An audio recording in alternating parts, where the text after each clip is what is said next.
আওয়ামী শিবিরে উল্লাস, গর্ত থেকে বাইরে হয়ে মিলিটারি কুয়ের স্বপ্ন দেখতেছে। তবে আমি চাই এটা কু হোক, তাহলে টেরাম টেরাম যুদ্ধ হবে।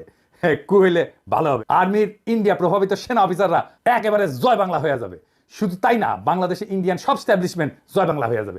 জুলাই বিপ্লবে যা যা দুর্বলতা ছিল, যা যা অসমাপ্ত কাজ ছিল, সেগুলো সমাপ্ত হবে। যেমন সুপুনাই হয়ে যাবে। ধানমন্ডি 32 নম্বর বুলডোজার দিয়ে মাটিতে মিশিয়ে দেওয়া হবে। ইন্ডিয়ান এম্বাসি ক্লোজ করে দেওয়া হবে। সায়ানট উদিসি বন্ধ করে দেওয়া হবে। ফ্যাসিবাদের যে দালালগুলো এখন মাথা তুলতেছে সেইগুলো বরাবর করে দেওয়া হবে। আর ভারতের আলো আর দিল্লি স্টার, ওই নিয়ে কিছু বলছি আমি, বলি নাই। ঈদের স্ট্যাটাস নিয়ে তোলপাড়। মির্জা ফখরুলের বক্তব্যের প্রতিক্রিয়ায় নাইট বলছে যে জরুরি অবস্থা বা 111-এর সরকার আনতে চাচ্ছে বিএনপি। আসলে কি 111 আসতেছে? আওয়ামী শিবিরে উল্লাস, গর্ত থেকে বাইরে হয়ে মিলিটারি কুয়ের স্বপ্ন দেখতেছে। স্বপ্ন দেখা ভালো। ওদের ড্যাডি ওই যে সোহাদির বডিগার্ডও প্রচুর স্বপ্ন দেখতো। স্বপ্ন দেখতে দেখতে তার স্বপ্ন দোষও হইতো। আল্লাহ বাঁচাইছে। তৈজসপত্র যদি জায়গা মতো পড়লো হইনি, তাহলে আরো কয়টা আজ দহা জন্মাইল হয়নি। দুটাই জান কালা কালা করে দিছে। আরো কয়টা থাকলে কি হইলো নি আল্লাহ জানে। আমি নিজেও কইছি যে ওয়াকার কি সিসির মতো সরকার বানাইতে চায়। তাই অনেকের মনে হইতে পারে দাদাই তো কইছিল, তাহলে হইতেছেটা কি? কয়দিন আগে না দাদা কইলেন যে 75-এর সাথে মিল আছে, ছাত্ররা কোণঠাসা হইয়া যাইতে পারে। ছাত্ররা কিঞ্চিত কোণঠাসা হয়েছে, কথা সত্য। কিন্তু আমি এটাও মনে করি ছাত্ররা রাইট স্ট্র্যাটেজি নিলে এই অবস্থা থেকে উত্তরণ সম্ভব। প্রথমে আমরা কুয়ের বা জরুরি অবস্থার সম্ভাবনার কথা নিয়ে ভাবি। তার আগে একটা জিনিস বলে নি, সেটা হইতেছে যে রাজনীতিতে প্রিএমটিভ মেজার বলে কিছু কথা আছে, মানে আগে থাকতেই একটা ব্যবস্থা নেওয়া। তো ওয়াকারকে যখন বলছি যে সিসির মতো সরকার বানাইতে চাই কিনা, ওইটা ওয়াকারকে আমি সতর্ক করছি যে এই কামটা কইরেন না, সেই কথাটাই বলছি। তার মানে এইটা না যে ওয়াকার এটা করিচ্ছে। যদি সিসির মতো সরকার বানানোর বদ মতলব থাকে তাহলে সাবধান হইয়া যান। এটা হইতেছে ওই ভিডিওর বার্তা।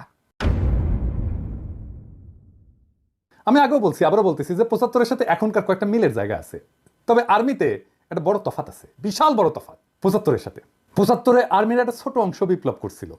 আর বিপ্লবের পরে শেখ মুজিব জয় বাংলা হয়ে যাওয়ার পরে জনগণ মাঠে নেমে আসা ওই বিপ্লবী শক্তিকে অভিষিক্ত করছিল। আর 24-এ আর্মি মাঠে বিপ্লব দমন করার জন্য মাঠে ছিল।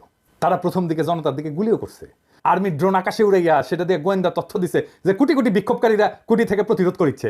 আর ওই পুলিশ সেই তথ্য পেয়ে আন্দোলনকারীদের বিক্ষোভকারীদের চিহ্নিত করিয়া ওই জায়গায় স্নাইপার পাঠাইছে। এলাকা ব্লক রেড দিয়ে কারফিউ দিয়ে আন্দোলনকারীদের আটক করেছিল না আর্মি। আমরা তো ভুলি নাই, তাই না? এই ভূমিকা রাখার পরেও আর্মির সৈনিক আর জুনিয়র অফিসাররা একটা সময় গুলি চালাইতে অস্বীকার করছে। সেটা হইতেছে 5ই আগস্ট সকালে। এই যে হাসিনার আজ্ঞাসনা থেকে শুরু কইরা গুলি চালাইতে অস্বীকার করা, এটাকেই বলে বিপ্লবী রূপান্তর। আর্মির এই সেকশন মানে জুনিয়র অফিসার আর সৈনিক লেভেলে একটা বিপ্লবী রূপান্তর ঘটিছে। এই আর্মি হাসিনার আর্মি না, এই আর্মি জনগণের আর্মি, জনতার আকাঙ্ক্ষার সাথে থাকা এক গণমানুষের বাহিনী, এক গণবাহিনী। এটা আমি আর্মিকে তেল দেওয়ার জন্য বলতেছি না। আপনারা যারা 5ই আগস্টের রাস্তায় ছিলেন তারা জানেন যে এই আর্মি জনতার পক্ষ হইয়া হাসিনার পুলিশের বিরুদ্ধে, ছাত্রলীগ যুবলীগের গুন্ডাদের বিরুদ্ধে গুলি ছুটতেছে। আর্মি হাসিনার শাসনের খুঁটির বিরুদ্ধে দাঁড়াইছে। আর্মি হাসিনার শাসন, হাসিনার ছায়া থেকে বাইর হয়ে আসছে। এটাই রূপান্তর। তার অস্ত্রের নল ঘুরে গেছে শাসকের দিকে। এইটার প্রতীকী মূল্য অপরিসীম। এই বাহিনী অন্তত এখন জনতার বিরুদ্ধে দাঁড়াবে না। তারপরেও বলা যায় না, কু করতে তো বেশি লোক লাগে না। 111-এর সময় তো কু করেছিল 10-12 জন নাকি শুনেছি। তাই আমি বলতেছি না কু হওয়ার সম্ভাবনা শূন্য, হইলেও হইতে পারে। তবে আমি চাই এটা কু হোক, তাহলে টেরাম টেরাম যুদ্ধ হবে। কু হইলে ভালো হবে। কেন ভালো হবে আজের দেখি। এখন কোনো কুইলে সেটা ভারতীয় মদতে হয়েছে বলে জনমানুষের ধারণা জন্মাবে। আর তাহলে খালেদ মোশাররফের পরিণতি বহন করতে হবে কুয়ের নেতাদের। আর্মির ইন্ডিয়া প্রভাবিত সেনা অফিসাররা একেবারে জয় বাংলা হয়ে যাবে। শুধু তাই না, বাংলাদেশে ইন্ডিয়ান সব স্ট্যাবলিশমেন্ট জয় বাংলা হয়ে যাবে।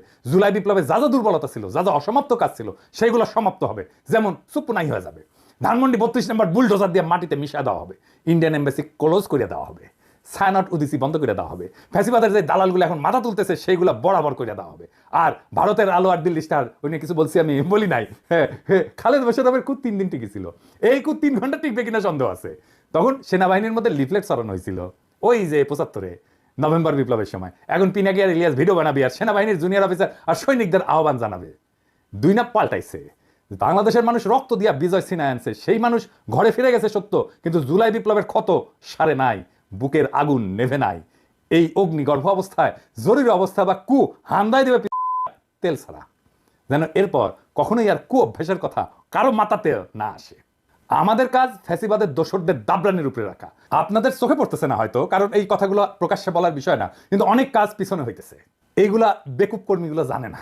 সারা দুনিয়ায় হাসিনার পরিবার আর তার পলায় যাওয়া আওয়ামী লীগারদের উপরে কি নাইমে আসতেছে, এটা আওয়ামী লীগ আর আওয়ামী লীগের নেতা কর্মীরা হাসিনা কল্পনা করতে পারতেছে না। আওয়ামী লীগের কর্মীরা যারা ফাল পেতেছে, আপনাদের বলি, ভালো হইয়া যান, অযথাই নিজের বিপদ ডেকে আনিচ্ছেন। আমরা দয়া কইরা, একদম দয়া কইরা, মায়া কইরা প্রাপ্যটা দেইনি, ফাল পাইরেন না। আমি প্রত্যেকটা অঞ্চলে আওয়ামী লীগের কর্মীদের গণক্ষমা চাওয়ার আহ্বান জানাইতেছি। পাড়ায় পাড়ায় এদের ধৈর্য তওবা করাইবেন, মসজিদে মন্দিরে সমাজের সামনে হাত জোর কইরা মাপ চাইবে, কইবে আমার ভুল হইছে, মাপ কইরা দেন, আর কখনো করব না। তাইলে এদের তরপানি কমবে। এদের কোথায় পাবেন? আমরা একটা ওয়েবসাইটের কাজ করেছি, চলিচ্ছে, ওইটা হাসিনার ফ্যাসিবাদের সকল সহযোগীর আমলনামা থাকবে। আওয়ামী লীগ, ছাত্রলীগ, যুবলীগের সব কমিটির নাম থাকবে, ছবি সহ, রেফারেন্স সহ, নাম ধরে ধরে সার্চ করা যাবে, বাংলা এবং ইংরেজিতে, বিভিন্ন ক্যাটাগরিতে থাকবে। এমপি, দামি নির্বাচনের এমপি, সকল কমিটির সদস্য, সকল ব্যবসায়ী, সাংবাদিক, শিক্ষক, ডাক্তার, কৃষিবিদ, আমলা, পুলিশ, যারা যারা এই ফ্যাসিবাদের দোষর ছিল, সবার নাম থাকবে। এবং এখনো ফ্যাসিবাদের দালালি করে যাইতেছে দেশে এবং বিদেশে, সবার। কাজটা বড়, টাইম লাগবে, ফান্ড লাগবে। রাজনৈতিক দলগুলোর বা সরকারের তো করার কথা ছিল, তারা তো অন্য কাজে ব্যস্ত। কাজ শুরু হয়ে গেছে। এর মধ্যে আমরা যুক্ত করব কারা কারা আওয়ামী লীগারদেরকে আশ্রয় দিছে, পুনর্বাসিত করছে, তাদেরও নাম থাকবে। যুগ যুগ ধরে মানুষের ঘৃণার উৎস হয়ে থাকবে এই ওয়েবসাইটটা। এইবার পার্বত্য চট্টগ্রাম বিষয়ে আরো একটা জিনিস বাদ পড়েছিল, সেটা আলাপ করি, আসেন। গুরুত্বপূর্ণ বিষয় কলে। পার্বত্য চট্টগ্রামে শুধু ভালো প্রশাসনিক অফিসার পাঠাতে হবে তা কিন্তু না, আমি শুধু তাই বলিনি। তার সাথে ভালো শিক্ষক পাঠাতে হবে, ভালো ডাক্তার পাঠাতে হবে, ভালো সামাজিক কর্মী পাঠাতে হবে। ওইখানে পার্বত্য অঞ্চলে বিকেএসপির মতো কয়েকটা প্রতিষ্ঠান তৈরি করতে হবে। পাহাড়ি ছেলেমেয়েদের শরীরে শক্তি আর এনার্জি বেশি থাকে, পাহাড়ি পথে চলাচল করে, কঠিন পরিশ্রমের জীবন, এই জন্য শরীরে এনার্জি বেশি, মেদ কম। এছাড়া এরা সব অর্গানিক খাবার খায়, কিন্তু ভালো খাবার খায়, বিশুদ্ধ খাবার খায়, শরীরে আরো আলাদা এনার্জি থাকার পিছনে এটাও একটা কারণ। তাই দেখবেন অনেক খেলোয়াড় বের হয় ওদের মধ্যে থেকে।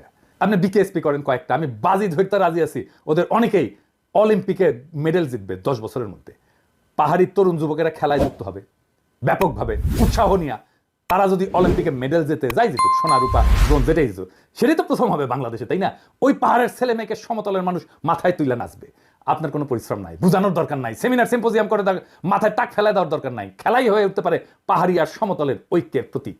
বিশাল কাজ হয়ে যাবে। আরে ভাই, রাজনীতি তো আছে, কিন্তু আপনার আগ্রহ, উৎসাহ, মোটিভেশনের একটা জায়গা লাগবে তো, যেটা নিয়ে আপনি আনন্দিত হবেন, যেটা নিয়ে আপনি আপনার জীবনের সমস্ত দুঃখ কষ্ট ভুলে যাবেন। আপনার দুঃখ কষ্ট ভুলে ফেলার প্রতীক হয়ে উঠবে ওই পাহাড়ের ছেলেটা যে অলিম্পিকে একটা মেডেল নিয়ে আসছে। খেলাধুলার মাধ্যমে ওদেরকে যদি সংযুক্ত করা যায়, সারা দেশব্যাপী একটা যোগসূত্র তৈরি হবে পাহাড়ি এবং সমতলীদের মধ্যে। আমার পাঠক দর্শকদের বলি, আমার ক্ষুদ্র ভ্রাতারা স্লোগান দেয়, 7 সিস্টার থাকবে না রে। ভাসানির রেফারেন্সে বলে আসাম আমার, 7 সিস্টার তো আমার। এই 7 সিস্টার কেন ভারত রাখতে পারতেছে না?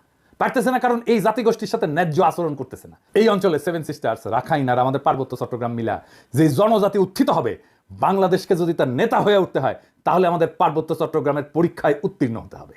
এইটা আমাদের টেস্ট কেস। কয়েক লাখ পাহাড়ি নাগরিকদের যদি আমরা আস্থায় নিতে না পারি, আমরা এই অঞ্চলের নেতা হবো কিভাবে? কোটি কোটি মানুষের পারবো না তো। তাই আমাদের মাইন্ডসেট এমনভাবে তৈরি করতে হবে যে আমরা বাংলাদেশ পথ দেখাবো। ভারত যে সমস্যার সমাধান করতে পারে নাই, যেই কারণে 7 সিস্টার আজকে অগ্নিগর্ভ, সেই সমস্যার সমাধান আমরা দিতে পারবো। এই আস্থা তৈরি করতে হবে।